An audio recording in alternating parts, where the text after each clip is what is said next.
Good morning, everybody. Economic Ninja here. We're going to be talking about real estate, and more importantly, we're going to be talking about should you buy, or is it a good time to buy land? All right, so first, before we start, because it's a beautiful morning, I'm up before anybody, so just remember, early bird gets a worm. It's very true. When you wake up early, you get so much more accomplished in the morning when there's no distractions. Gotta get the coffee. Okay, here we go. Stand by. You're going to watch me.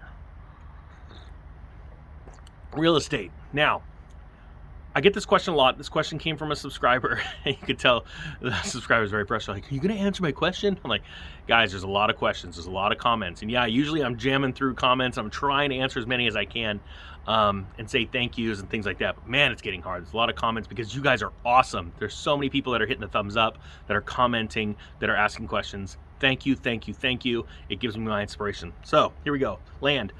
First off, there's three kinds, okay? There's a lot that you can buy that you could just build on, a small lot, residential lot, you know, and I'm talking about anything, you know, smaller than an acre, all right? In you know, just normal areas, right? There's construction going all around. Then you have a piece of property that you could build on. And when I'm referring to a piece of property you could build on, I'm really thinking anything between 1 acre and 5 acres, okay? A lot of people, like where I live, there's a lot of 1 to 5 acre lots. These are places that you would build a home on, and you would be able to source water and be able to grow something on, like have a large garden, right? Or even more if it's 5 acres.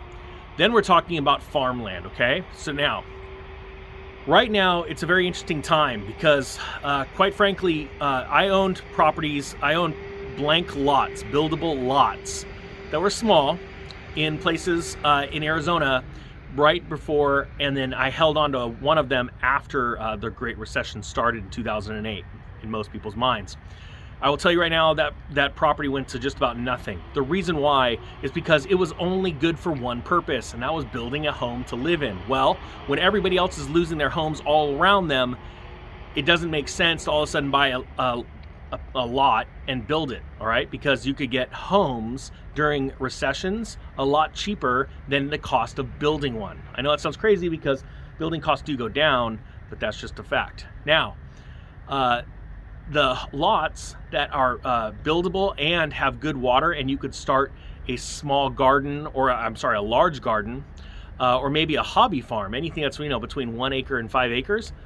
I think if you were going to buy one right now and you could get a good deal, that is a good opportunity because it's usable property. It's usable for more than just building a home on. Some people are using them to grow food and sell the food. Some people are using them just to grow food for their family to eat.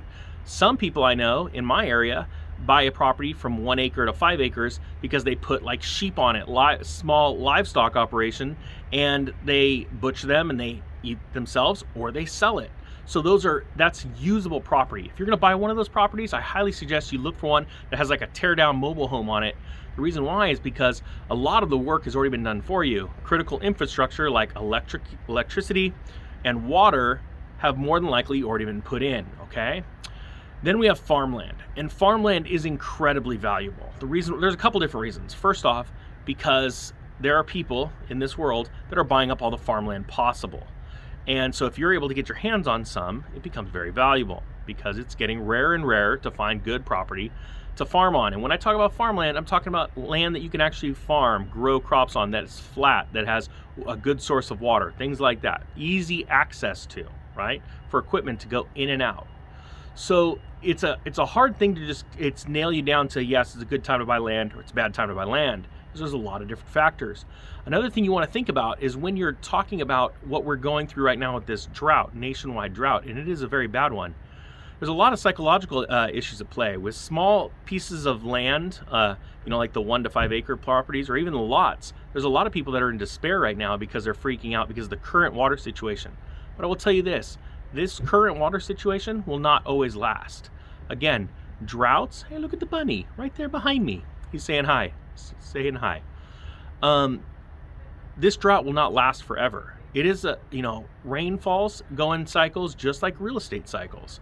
But the thing is sellers sometimes can get stuck in their mind that it's always going to be like this. So this despair sets in, and sometimes you can actually get yourself a really good deal if you are willing to buy a piece of property where at one time it was producing, the well was down a certain depth. We have it in our area where we went through cycles where a well was punched in 500 feet and it went dry.